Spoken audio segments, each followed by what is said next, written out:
இனிமே கண்ணை மூடிட்டு கடலை எண்ணெய் வாங்கலாம். ஏன்னா மந்த்ரா கடலை எண்ணெய் இதயத்தின் தயாரிப்பு. வறுக்க பொரிக்க ஏன் எல்லா சமையலுக்கும் மந்த்ரா தான். மந்த்ரா கடலை எண்ணெய், அபார ருசி, ஆரோக்கியமான உடல் நலம். தமிழ்நாட்டில் எம்ஜிஆருக்கு அப்புறம் ஒரு பிரபலமான ஒரு தலைவராக ரஜினிகாந்த் அவர்கள் வரணும்னு நினைச்சார். அரசியலுக்கு வந்து சிஸ்டத்தை மாற்றணும், எல்லாம் பண்ணணும்னு நினைச்சார். ஆனால் இதே திமுக குடும்பம் பல மிரட்டல்களை கொடுத்து அவரை அரசியல் கட்சி வர விடாம பார்த்துக்கிட்டாங்க. இன்னைக்கு என்ன ஆனார்? அவரு கடைசியில் ரெட் ஜெயின் பிக்சர்லயே நடிக்க போயிட்டார்.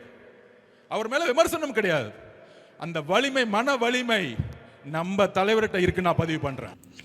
திமுக மிரட்டியதால் தான் ரஜினி அரசியலுக்கு வரவில்லை என தாவேக முக்கிய நிர்வாகி ஆதவ் அர்ஜுனா சமீபத்தில் பேசினார். ரஜினிக்கு மன வலிமை இல்லை, பயந்து விட்டார் என்கிற ரீதியில் அவர் பேசியது ரசிகர்களை கொந்தளிக்க வைத்தது. ஆதவ் அர்ஜுனாவின் பேச்சுக்கு எடப்பாடி பழனிசாமி, நயினார் நாகேந்திரன், அண்ணாமலை உள்ளிட்ட பல கட்சி தலைவர்கள் கண்டனம் தெரிவித்தனர். ஆதவ் அர்ஜுனாவின் கருத்து உண்மைக்கு மாறானது என நடிகர் ரஜினிகாந்தும் பதிலடி கொடுத்தார். காலம் பேசாது, காலம் காத்திருந்து பதில் சொல்லும் என்றும் ரஜினி கூறியிருந்தார். இதனைத் தொடர்ந்து சென்னை கொளத்தூரில் நடந்த தாவேகா நிகழ்ச்சியில் பங்கேற்ற ஆதவ் அர்ஜுனா ரஜினி குறித்து பேசியதற்கு பகிரங்கமாக மன்னிப்பு கேட்டார். பாசத்துக்குரிய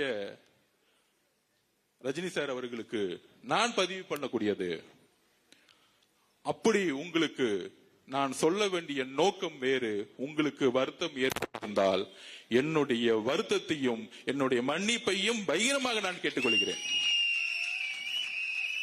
ஏனென்றால் என்னுடன் நீங்கள் வயதில் மூத்தவர், அதற்கான தார்மீக கடமை இருக்குது. நான் வேற யாருக்கும் பதில் கொடுக்கறதுக்கு நான் இங்க வரல. அவருடைய அறிக்கையை படித்தேன், அவருக்கு ஒரு உணர்வு ஏற்பட்டிருக்குது, அந்த உணர்வுக்கு நான் மரியாதை கொடுக்கிறேன்.